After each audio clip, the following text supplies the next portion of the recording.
guys, I'm Chris the Cucumber, and I brought facts today. Did you know Hawaii is a planet? Dumb, you dumb. Go sit down.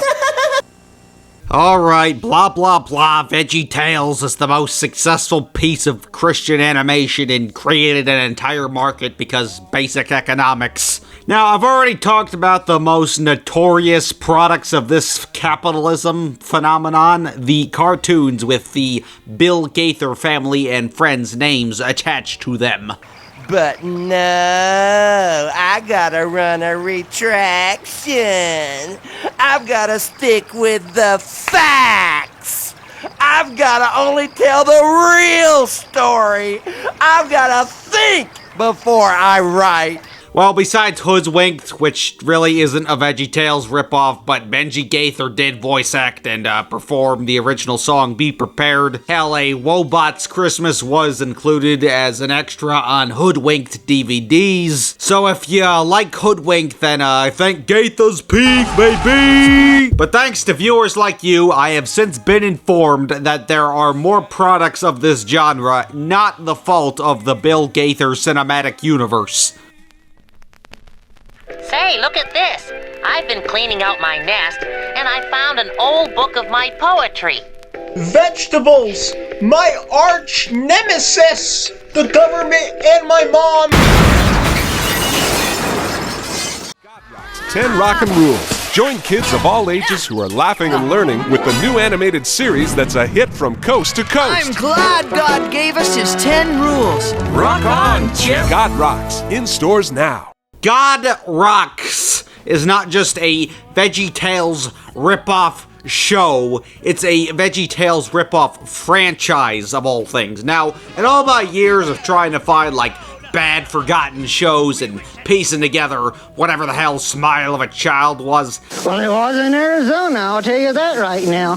I'd come across the show prior, and when I was informed that it was a VeggieTales ripoff, well, I was shocked. I thought this was a Wiggles ripoff, then it dawned on me. It's both, you f***ing idiot. Now, I didn't grow up on either, so the signs weren't obvious. Oh yeah, the Wiggles are a renowned early childhood educational music group. And although they debuted in 1991, it's safe to say that they absolutely hit their peak in the early 2000s. Meaning that their market also increased. So there were a ton of attempts to make the next hot preschool band. And I'm not talking preschool shows with musical numbers, that's like 90% of them ever made. I'm talking actual early childhood educational bands, which some have had TV shows, such as the Doodle Bops, the Imagination Movers, the Lori Baker Band, the Not Its. And I guess Yo Gabba Gabba counts since there's a ton of live stuff over the years, and Lance Rock is an actual disc jockey. I remember seeing advertisements for the Doodle Bops on, early 2000s Nick Jr. DVDs, might have been Lazy Town, and I'm thinking holy hell, I do not want to watch that. I also remember seeing the Imagination Movers show on Disney Junior at 5 in the morning, which is an amusing enough watch until I discovered King of the Hill reruns, roughly around the same time slot as Cartoon Network. Let go my birds Verses are more crap than what Bobby listens to. Now listen, to be fishes you have to think like fishes. So that means to beat you two we have to think like fish. And what do you know, God Rocks came in and added some Christ to the trend. And as a brief side tangent, Smile of a Child shut down this January of 2025. Not long after I last mentioned the network, which is probably for the better because this entire channel was somehow stuck in 2005 without exaggeration. For your gift of $10 or more, Smile would like to send you the Jesus Loves Me Bunny. Snuggly, soft, and perfect for a child or grandchild, this special bunny would be a constant reminder that Jesus loves you. Push his tummy, and he sings. Jesus loves me, this sign up. For the Bible tells me so. Yes, Jesus loves me. The Bible tells me so. Everything wrong with 2000s children's media can be seen on display with this network. It's so desperate to be cute that it rubs you pretty much the wrong way. Like this network is why analog horror became a genre. This was real, and it ended with zero fanfare. This is the final moment of broadcast. You're an oxygen, people notice that. You feel a little bit pathetic. If you ask me how I feel...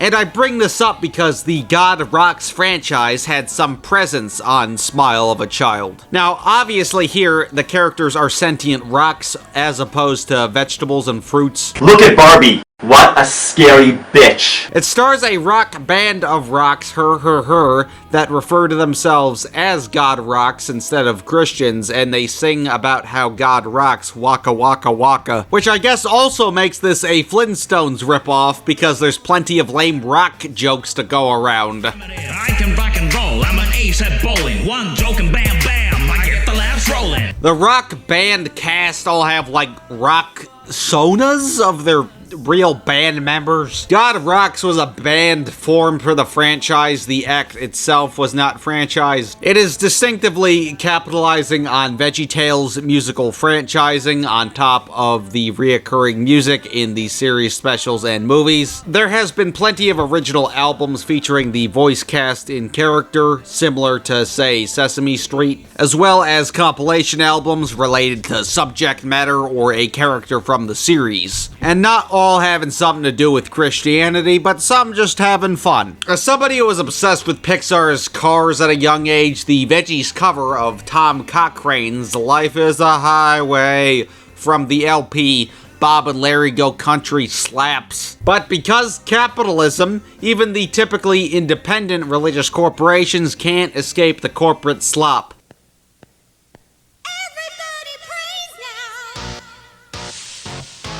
Might be located in Louisiana, but not Cali, but that ain't stopping the disposable media hustle.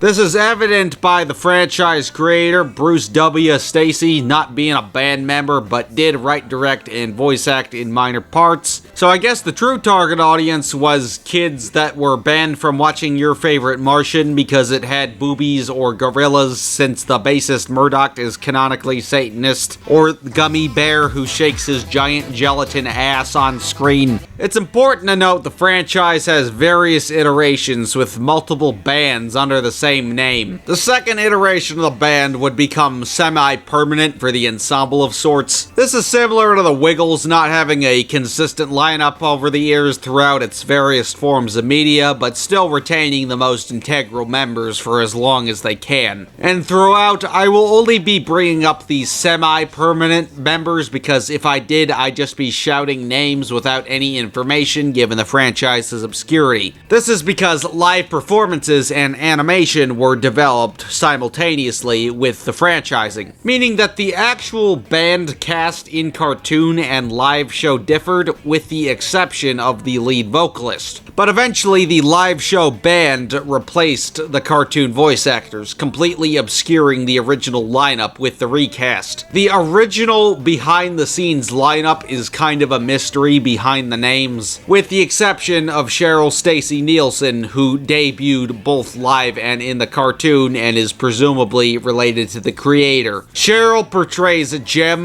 the lead vocalist and pianist. At some point, Cheryl would marry fellow band member Todd Nielsen, who is also presumably related to the creator. Todd recasting the guitarist Chip Livingstone. J.J. Gerber would recast the bassist Splinter. Splinter was also recast by a not white guy somewhere later down the line of the later live performances.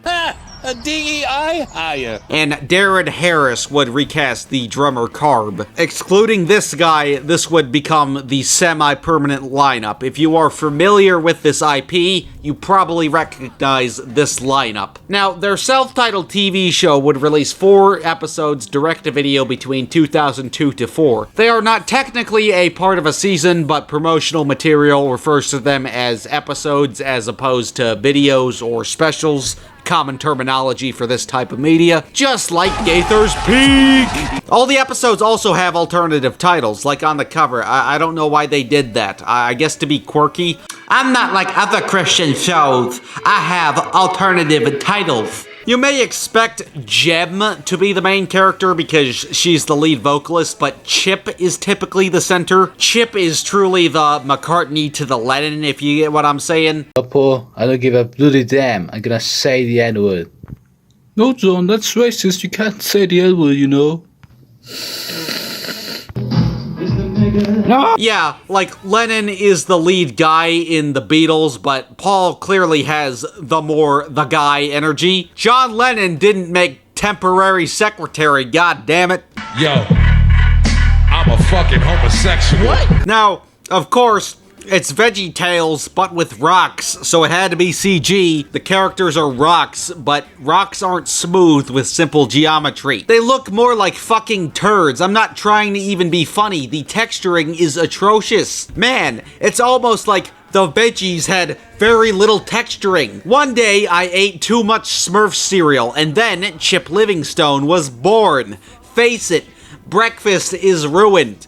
Like, why be so realistic? It's a cartoon, except it's not even good realism because it was 2002. Carb looks like the great mighty Pooh from Conker. Splinter looks like he failed the scoliosis test in 6th grade. Jem looks cross-eyed and for a rock is pretty fucking Caucasian. There's also an old lady character who is supposed to be like a cinder block, but she just has a giant hole in her chest. That's like the human equivalent of a giant skin cancer patch. She cannot be in good health. There's also a little girl side character who, I shit you not, name is Kidney Stoon. On my little freckled nose. That was lovely, Kidney. Let's give Miss Stoon another clap, shall we? Yeah, that's right. They were so out of rock jokes that they resorted to naming the token redhead with pigtails after the rocks that come out of your... minerals. They were so out of ideas that they resorted to naming the token redhead with pigtails after the minerals that come out of your piss hole. That is fucking vile. You may also have noticed that the characters have like Rayman-like floating disattached arms and legs. And I guess that was kind of a good decision because the characters can play instruments still. Oh bro, Chip Livingstone was glitching like a saucy imposter in real life. The late Mickey Rooney also has a special guest appearance, and they just took his fucking head and made him a rock. I loved him in Breakfast with Tiffany's. Which brings up the question, why the fuck are they even rocks besides VeggieTales plagiarism? Well, Psalm 18:12 says, "The Lord is my rock, my fortress, and my deliverer, and my God is my rock, in whom I take refuge, my shield, and the horn of my salvation, in my stronghold." So, I guess they thought that pun was fucking hilarious. Again, plenty of lame rock jokes. But yet another elephant in the room is that the entire franchise is victim to generic and disposable religious music. Now, I don't know about you, but I find a lot of Christian recording artists, not recording artists who are Christian, I'm talking strictly Christian recording artists, incredibly creatively uninspired. It's just manufactured at a consensus agreement. Oh, you gave your heart to Christ? I gave my heart to Christ too. Guess I don't have to fucking try it all. You're gonna give us money because we did the same fucking thing. And it often doesn't do anything subversive with the religious source material. You know, being standard and mass is fine and all, but it's a recording. No instruments are forbidden worship. Like, be creative, but they aren't. Like the Bill Gaither cinematic universe, for example. Like, not that they can't be good, but like Gaither's Peak had some of the discography highlights, but look at the album covers. They're all practically the same and everything sounds the same. There's lots of other characters if you don't like the Pixie Sorcerer. No, there aren't. They're all just the same with different costumes. Breaking character, I am a religious person, and the Christian music industry is just Disney Channel for old people. Fucking slop. You know, it's just Christian slop instead of boy band slop. It's still fucking slop. And keep in mind, Christianity is the largest religion, so multiply the Schloppity Schlopp by the largest denominational ratio. Like, okay, take the words and transform them into the song, but that takes creativity, and on most principle, it just recites or does the bare minimum. You know, Johnny Cash was historically a pretty general audience figure, and he had a ton of Christian material, but he was one of a kind. Like, if you're gonna sing the same hymn, there's already 40 other fucking versions of it. You better do it excellently. Like, upon the choice to say Nick Cave and the Bad Seeds, which had the tendency to build song around Christian imagery, or the Four White Dudes Jesus Quartet, not to be confused with Jimmy and the Communion Wafers, yeah, buddy, I'm choosing the Bad Seeds. Like, would Bob Dylan be considered the Shakespeare of our time if he was just the... Well, Jesus turned the water into wine. The same fucking reference you've heard 1,000 fucking times. Like, would the Four Black Dudes Jesus Quartet ever sing Ice Cube's When I Get to Heaven? Absolutely not, because that's a song that acknowledges that lots of Christians do bad things, and God is not responsible for such. One of my favorite songs ever, actually, which also samples Marvin Gaye, who also used religion interestingly, hence to why people consider What's Going On to be like one of the greatest albums ever, because it actually is. But anything multi-dimensional about Christian belief is often too complex a message for the Christian slop music industry. And how do I fucking know this? Because 1 Timothy 6:10 says that for the love of money is the root of all kinds of evils. And a lot of people responsible for the slop probably do not care about Christ in the slightest, not helping its repetitive nature. And I bring all this bad Christian music up because God Rocks is surprisingly versatile, but falls completely flat with nothing creative or subversive, just banking and exploiting Christ. Now, the team throughout the franchise history could surprisingly emulate any sound they pleased, but with zero originality. Like the Beatles, the Beach Boys, Parliament Funkadelic, the Backstreet Boys, Avril Lavigne even. Look, she's got the tie and everything. But even if they got the sound down, that doesn't mean it stands out in lyricism or themes in the slightest. Like, one of the more notable songs of the God Rocks franchise is The Beat Rocks Do Not Conform, which I can't play, but think like the tune of an early Beatles song, like She Loves You, yeah, yeah, yeah, all that jazz. These are the lyrics. Think she loves you. Do not conform any longer to the pattern of this world, but be transformed by the renewing of your mind. Then you will be able to test and approve what God's will is, His good, His pleasing, and perfect will. That is the main chorus.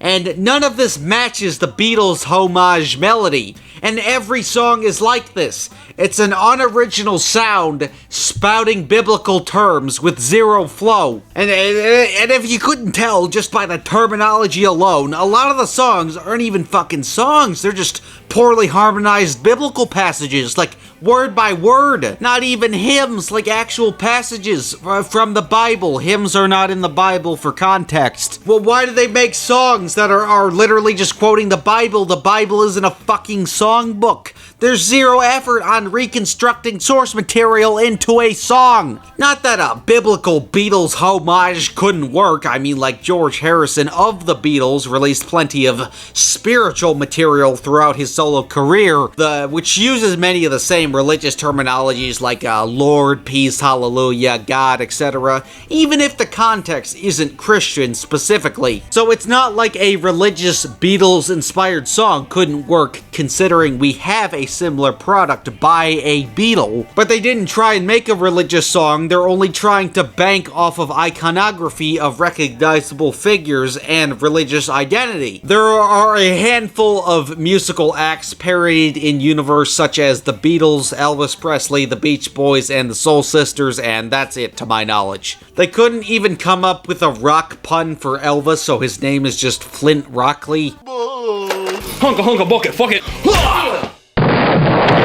Now, Elvis actually had lots of overlooked gospel material, so it's not the most illogical inclusion. Well, it's Rick and Morty time. That's clearly what got him in Dorbies. But here, his inclusion was clearly not conceived for a love of Elvis or Elvis's overlooked gospel albums. It's just lazy parody humor. The songs just take familiar sounds, stir in some biblical jargon, and they are not creative in the slightest and are consistently atrocious. You know, although for a classic rock-inspired show, it does often refrain from a lot of the bigger, more explicit names like the Rolling Stones or the Doors. You know, not that they were the NWA of their time, but you know, the little edgier ones are obviously not acknowledged because it's a Christian program. There's gonna be no homage to "You're a star, fuck a star, fuck a star, fuck a star, fuck a star." Hell, the entire genre was considered satanic at a point, so I guess it is kind of mildly amusing as a result of shifting Christian beliefs in modern culture. But if anyone held a more orthodox Christian approach to rock and roll, I wouldn't even be surprised if this Christian show got banned in Christian households. But this show is only taking influence from classic rock bands and similar genres for bank, and it's insulting.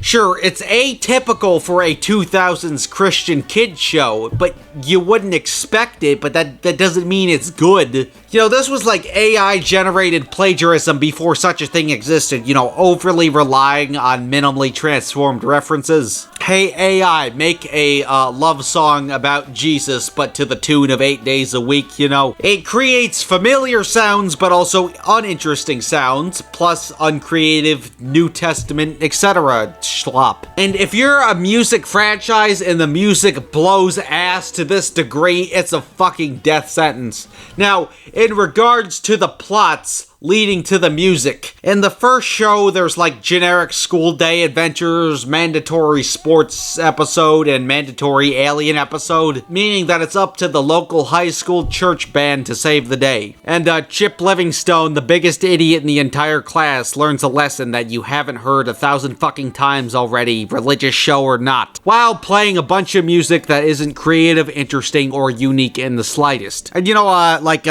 societies are made out of rocks. You know, types of rocks are pretty essential to construction of facilities. So is like the school they go to partially constructed out of corpses?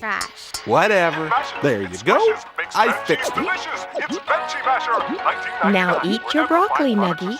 I can't tell if this is like a friendly jab at something they love, or like an actual diss joke reference. The rocks aren't even like rock monsters that can help differentiate actual like ground from humans. Like, was there some chemical accident or evil magic here? I don't get it. This world makes no sense. The world building is so bad it actually makes you appreciate VeggieTales' simplicity, but pretty prominent rules of things that don't happen. It's also worth noting that on occasion, actual biblical figures are depicted, and they're humans, which just raises more questions. So like, Christ himself wasn't a rock in this universe? VeggieTales had a pretty strict rule in the simple world building of choosing not to portray biblical figures, to not raise questions or not create a blasphemous portrayal. Of course, the vegetables portray figures, but that's acting in universe, like Muppet Christmas Carol or something. Did like all the humans die, and then once sentient rocks took over society, they started believing in human religion? Now, you could say I'm nitpicking, but VeggieTales managed to have a simplistic world with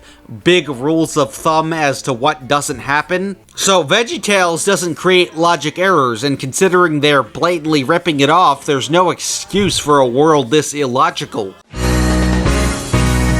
Cool pics. The Kamuka Muka surfing contest was so spiking. You were awesome, Gem. Awesome. Thanks, guys. I guess I wouldn't be complaining if this was good, but still. Now, as I mentioned, there's like an interstitial episode, that's what I'm calling it, because it sort of serves as a formatting transition between the first and second series. When the band is seen in live action for the first time, Chip is hallucinating. Chip, what's going on with you? You're acting really strange. It's It's like you're somebody else. You got that right. But this episode identifies the exact point in the series' history when the original anonymous band was replaced. Which brings us to God Rocks Bible Tunes, which if you know of this franchise, you most likely know of this show. It had 2 full seasons, and these character designs would become stable for promotional material. This is the most famous interpretation of these very obscure characters. Now, being in 2D, the characters actually don't look like turds this time. They look like dildos. Fantastic. Bros think they gem reviews. But that doesn't mean their concept designs are exactly stellar. Thankfully, the color palette is improved, which may or may not have been the fault of the CG software used previously, whatever that was. But this show would easily be a downgrade despite having more content, more room to experiment, more time to improve, etc. Switching to an 11-minute episode format intertwined with live-action segments of the band members, which are horribly acted, and I mean horribly acted on bad green screens. We are your humble servants. We are not worthy to kiss your feet. Put those grippers away! But this 11-minute format, I think, would worsen the overall storytelling from limited time. This is where the series lost any redeeming qualities that it had and just became generic adventures or competitions, repeating biblical buzzwords. Like, the original series was just generic slop, but this second series is just even worse slop, like significantly less watchable slop. What are you doing? Putting on love? You're not putting on love.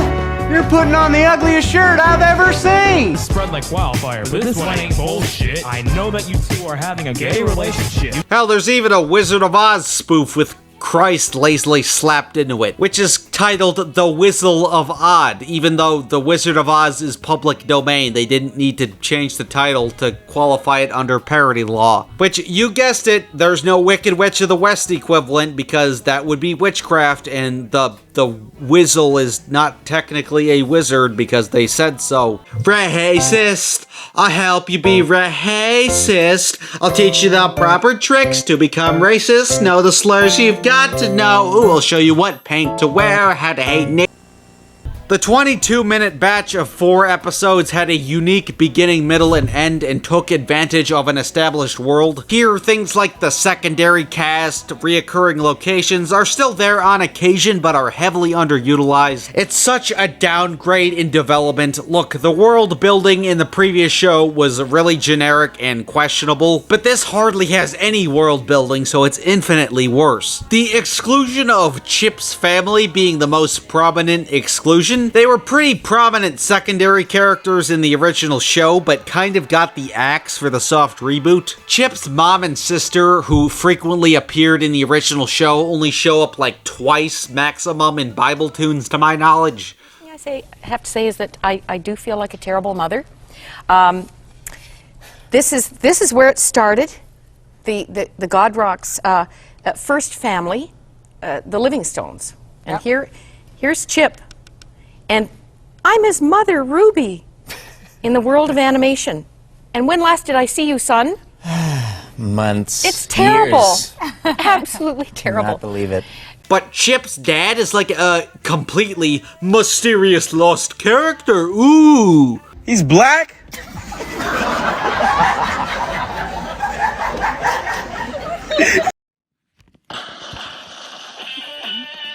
This show teaches kids how to steal. Yeah, teach kids how to steal. It's like the Wiggles all over again. Bet you were watching the Wiggles so they got into the show. And it's a segment of Rock Kids TV, which also sucks.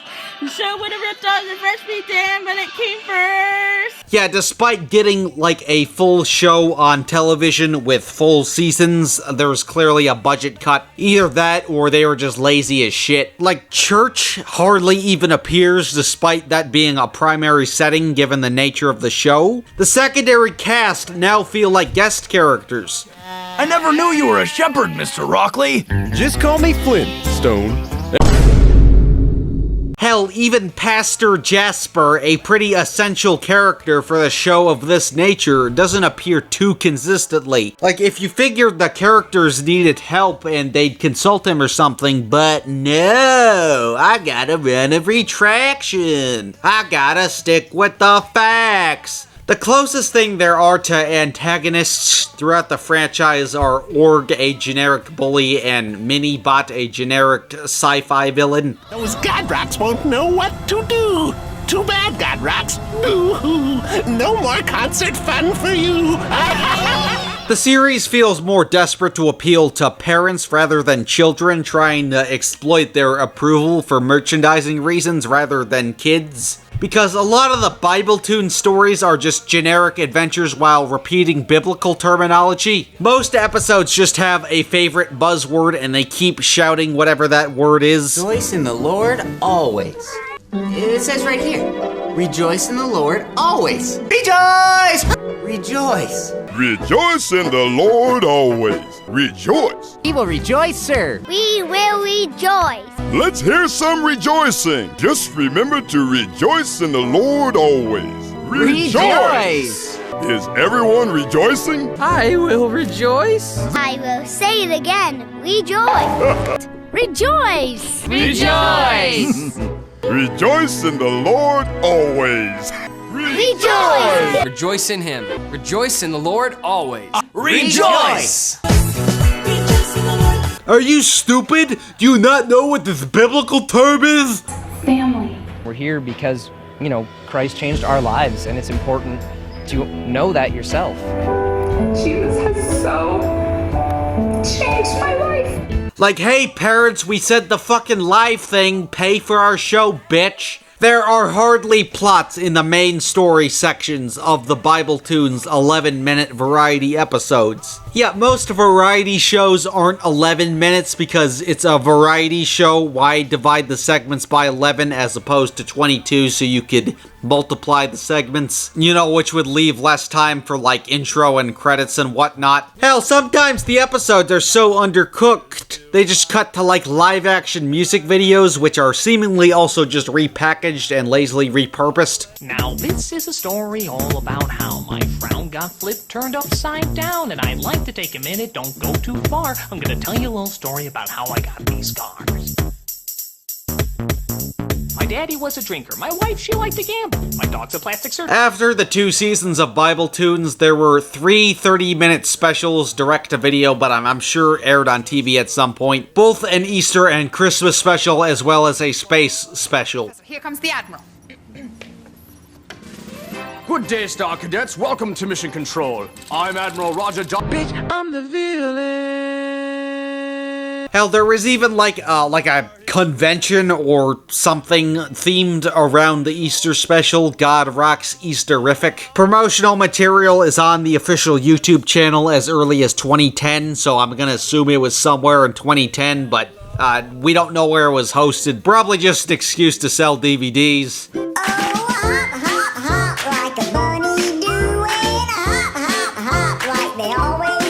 One of the main characters of the Easter special is like Jesus' tombstone. Look, little bird. Gracie. My name's Gracie, and I'm a sparrow. Look, Gracie. Tombs are dark, cold places. And you're just a kid. You don't belong here. Yeah, because tombstones are rocks, they decided to make Christ's tomb sentient? Is that biblical retconning? Is that blasphemous? I don't get that. What the hell? But God Rocks Bible-toons would spawn a spin-off of sorts, Bible-toons Beat Town, which is a compilation miniseries repackaging the live-action skits and the musical numbers, only lasting for 3 episodes exclusive to TV. Now, it's worth noting that shows that had musical numbers in the VHS era also had song compilation cassettes. Gaither's Pond had a song compilation I'd failed to mention previously. Of course, VeggieTales did this. Hell, even Peppermint Park had one.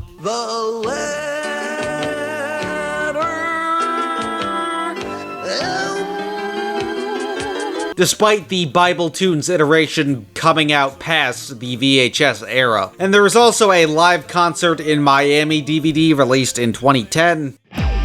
Rock Kids TV is on the air.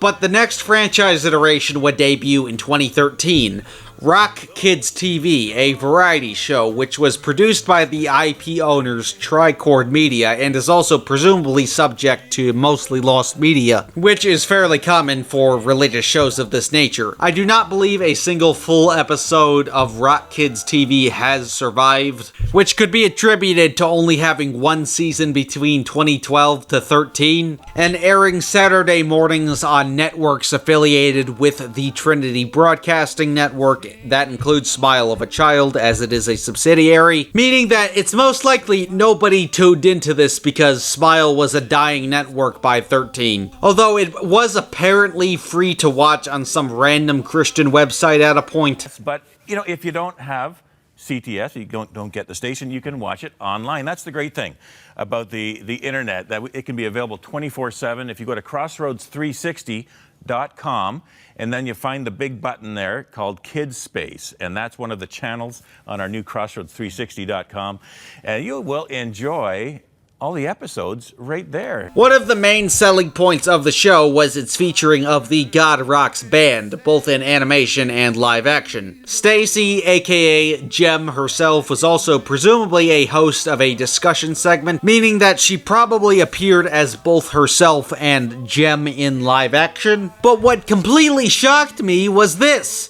We really hope that we can help raise the next generation of Christian kids. Kids that will know their faith, know what they believe, and know how to live it in front of the eyes of a watching world. The involvement of Phil Vischer himself, aka the literal creator of VeggieTales, was involved in one of the reoccurring segments, even though they were fucking squishing his tomatoes like 3 shows ago. So I guess the franchise executives just gave up trying to rip him off and hired him. But if you're a huge fan of Vischer's work, you may know of his other series, Buck Denver Asks What's in the Bible, aka What's in the Bible, or just Buck Denver. And his segments are presumably reused here. And you know what? It's actually pretty energetic and confident, unlike the majority of religious programming, as he is the master of religious programming. Oh, I know what it is. Oh, hi Clive and Ian. I know what it is. Introduce yourself first. I'm Ian. And I'm Clive, his brother. And I know what it is. All right, Ian, tell us, what is the best-selling, most influential book of all time? Pat the Bunny. Ian. Good night, Moon. And it even featured a reoccurring musical duo, the fabulous Bentley Brothers, played by Rhett and Link of all people. Genesis begins it all, and appropriately it's at the beginning of the Bible. This presumably confirms that Phil Vischer has seen Nerd vs. Geek rap battle, so based. Hallelujah, look what God can do. Hallelujah, his promises come true. But like I said, I can't find a single episode of the show besides out-of-context clips, which really isn't a disadvantage as a variety show. But with the end of this show after one season in 2013, this was truly the day the God Rocks franchise died. It wasn't completely inactive, but this was basically the end, and I doubt anybody that grew up with the original or Bible tunes was still watching at this point. Hi everyone, thank you for watching the first episode of The Little Farmette. I'm Cheryl. I'm Todd. And we're excited to bring you guys along on our adventures as we grow our homestead. But the Nielsen's, now raising a family, went back into the public eye in 2018 onward, with a brand called The Little Farmette, and they even had a YouTube channel consisting of vlogs of their family farm. But Cheryl's also publishing a children's book now available for pre-order as of writing, Stan of the Green Stables. There is currently no illustrator credit, assuming she didn't do that herself, so I really hope a human was involved in drawing these little piggies. But also, in 2018, the franchise would return without Cheryl Stacy Nielsen, the true patriarch of the God Rocks brand. The franchise would return on a streaming service called Minnow Plus. The only thing that God Rocks dance craze has to do with the franchise is that it reuses the original theme song and has the main duo of Chip and Crystal. So one character has the same name, so that's how it's a reboot. cute. They didn't even name the token girl Gem. It's just children's themed aerobics with some like biblical passages thrown in there for good measure. God Rocks is only slapped on whatever the hell this is for brand recognition. But in 2023 and 4, 12 compilation extended plays would widely digitally release, which makes up most if not all the songs of the franchise that got a album release previously. I'm sure there's some exclusive to the show I haven't identified. So at least in regards to the songs, the bread and butter, I'd hope, because it's a band show, they're at least willing to preserve the music officially, which is commendable. Drop the drum! It's okay. I got that shit. But in 2024, Bible tunes would also become available on a streaming service named Vision Video, and presumably would also be HD remastered. Except the Vision Video versions cut out all the live action bits. This HD remaster / redistribution being half-hour compilations consisting of 6 main story segments each. And there's also a presumably new intro remix and other new interstitial animations rendered for this remaster. The characters are silent throughout the new content. So I don't know if it was a copyright issue or Vision Video just disliked the even shittier live action bits. The franchise is an atrocious industry plant that eventually backfired, and that is not surprising in the slightest. Nothing is creative or funny. It doesn't teach lessons in distinguishable or easily communicatable ways for its target demographic. It treats kids like idiots by waving typical biblical buzzwords in their face. It's forgotten for a reason despite years of commercial success. But it's pretty fucking obvious that it didn't earn this commercial success. And I think it's safe to say that there's 2 types of VeggieTales ripoffs. There's Gaither's Ponds, where it was obviously only conceived for capitalizing on VeggieTales' market expansion, a Christian show for the sake of making a Christian show with CG, or a Dorby's, where it's just pretty fucking obvious it's ripping off VeggieTales. I think it's pretty safe to say God Rocks is a Dorby's. But what if I told you there was another show adjacent to a Dorby's type VeggieTales ripoff, but not to capitalize on Christian television animation for children? You'd get Wuz Wuz and Botbot. You see, usually it's the other way around. Lots of bad Christian children's media is just a ripoff of something else with Christ nailed into it. But Wuz Wuz and Botbot is a one-of-a-kind VeggieTales ripoff. This is for what if they took the Christ out of VeggieTales, which I guess isn't surprising considering VeggieTales' appeal to non-Christian audiences. But I can't say I've seen any other show resort to this strategy. Wuz Wuz and Botbot was made by Aeroscope Entertainment, which also made an Egyptian Arabic dub of VeggieTales between 1998 to 2005. However, it has not been legally confirmed that it was ever authorized by Big Idea, the makers of VeggieTales, so it was most likely a bootleg dub. And considering that this company was most likely already infringing on the copyright for VeggieTales, they just decided to make their own VeggieTales. And they got the animation style down as best they could, at least for the budget. George Bush doesn't care about black people.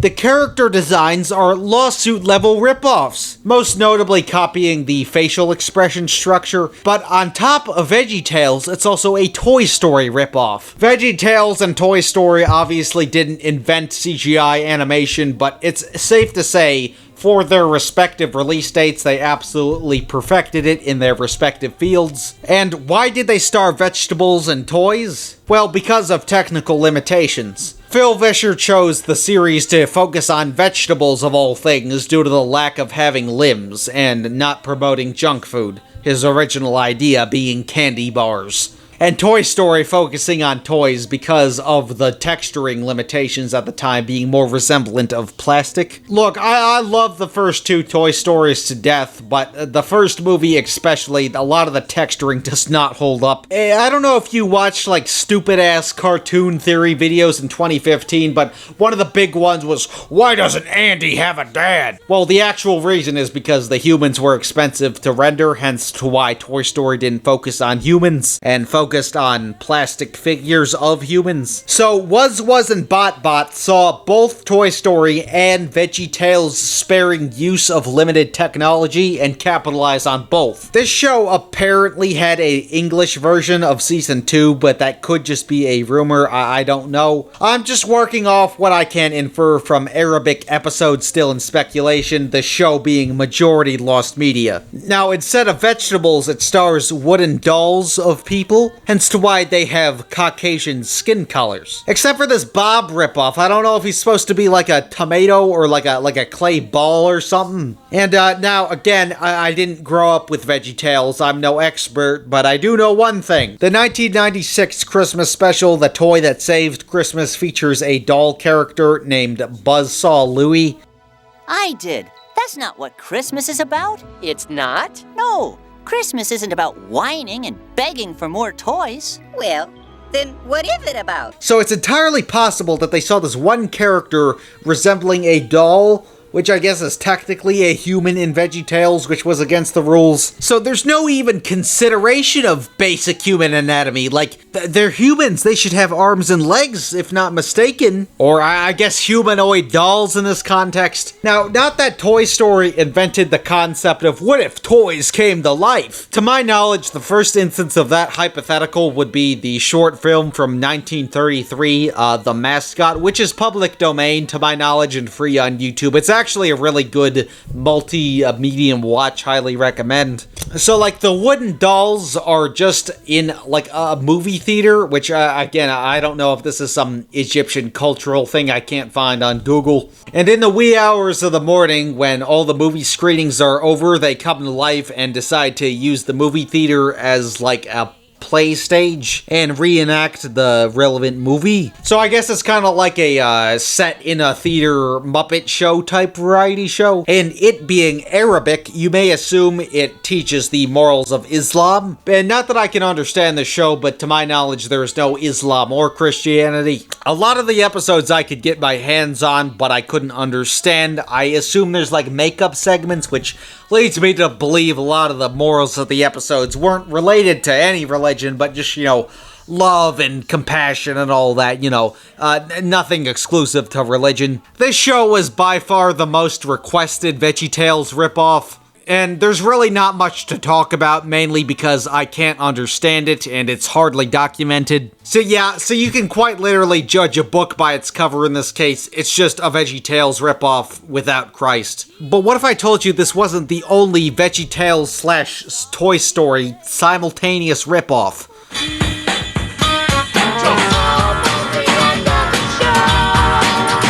Well, let me tell you about Storyteller Cafe. Let's go! Join in on all the fun with 1G's very inquisitive, very playful, very opinionated cartoons. You gotta listen to me. A story from the book? All right. Storyteller Cafe. Now this is a Gaither's Pond situation where it's obvious it was conceived for the market and not 3/4 for the Lord. Finding any information on this show is very difficult because it's completely obscured by a dining location, Storyteller's Cafe in Disneyland, Cali. There's only one little difference in the spelling, but damn it, does that Disney attraction make finding the show difficult. It had 9 episodes. Thank you, strange website that hasn't been updated since 2006 and somehow still up. The show also released in 1999, the same year as Toy Story 2. So, it's a bunch of toys in a cafe, literally just called cafe? Like, what are they, toys in a restaurant basement? Or did the owner's family live here? The restaurant setting isn't really important to anything, but like, why couldn't this be a house? It's practically a house, it's like a basement. There's no fucking context to anything in this show. Imagine Toy Story without Andy. Okay, imagine Toy Story without any context to the toy's owners. There's like a mom and a dad and a son who are anonymous, and like I guess the son struggles with religious beliefs, I guess. But it's like a Christian-owned coffee shop, and then the toys are interested in Christianity, I guess. Oh, look, there's like a cowboy yo-yo or hockey puck. I don't know what the fuck this is supposed to be. With arms and legs, definitely not Woody. Ugh, long day shrimpo hunting. I can't wait to go to bed. George Bush doesn't care about black people. Oh, look, there's an Elvis lion because Lion, king of rock and roll, which Animal Crossing also did roughly around the same time. I live in Ruckersville, Virginia, and I is 21 years old. Each episode involves one of the characters doing something dumb, then Pete, who is like a G.I. Joe pilot. Go, Pete! Yahoo! Come on, everyone! Let's have some fun! Starts telling a Bible story relevant to whatever conflict just occurred. And then once the Bible story starts getting recited, the toys use like a laptop as a green screen and imagine themselves in Bible stories. Except one thing that like completely baffles me about this show is that the Bible is referred to as just the book. The book of what? Matthew, Mark, Luke, John, who? The show feels oddly embarrassed to be Christian, which, you know, is a pretty bad thing for a Christian show to be. Like, it's like they saw, like, VeggieTales' general audience appeal in spite of religion. We love it! Yeah! Shut up, bitch! Except, lots of people didn't care that VeggieTales was a Christian show because it was well made beyond that. This here is Larry the Cucumber. The book is full of great stories. Yeah, and they're all true, too. It's a little sad, though, that we can't go to church and celebrate. The entire show is like, yo, dudes, you want to learn about Mary Magdalene? But no, we're not reading the Bible. This is the Bible. You question the words of the mighty Jimmy? Oh, here it is. It should take you and your 3 sons 120 years to build the ark. Like, I've never seen, like, a Christian show where they read the Bible, refuse to be acknowledged as the Bible.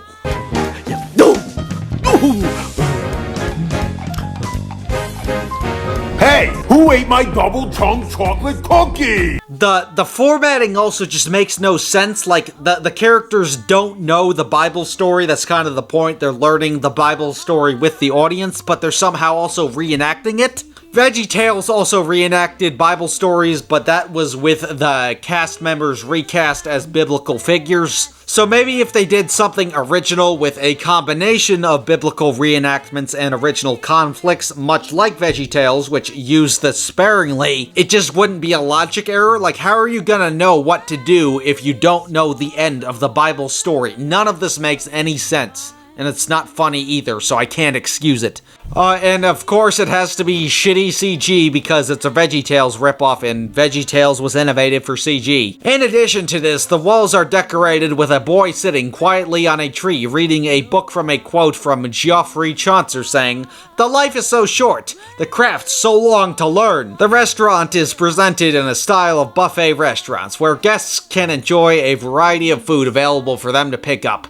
Due to its Californian folklore theme, the decorations of the Californian folklore are also displayed throughout the facility, mostly depicting artwork of early Californian settlers. Besides being themed after Californian folklore, some paintings are themed after literature set in California, such as the celebrated Jumping Frog of Calaveras County or Island of the Blue Dolphins. Items available on the buffet vary during breakfast, lunch, and dinner hours. Thank you, Storytellers Cafe. Oh, wait. Or forcing me to eat vegetables. Yuck! Fuck! You gonna tell me, choo choo, here comes the train? How about here comes my fucking fist, bitch? Pow! Vegetables suck. Candy rocks. I'd rather eat ass than broccoli. Goku does not eat broccoli.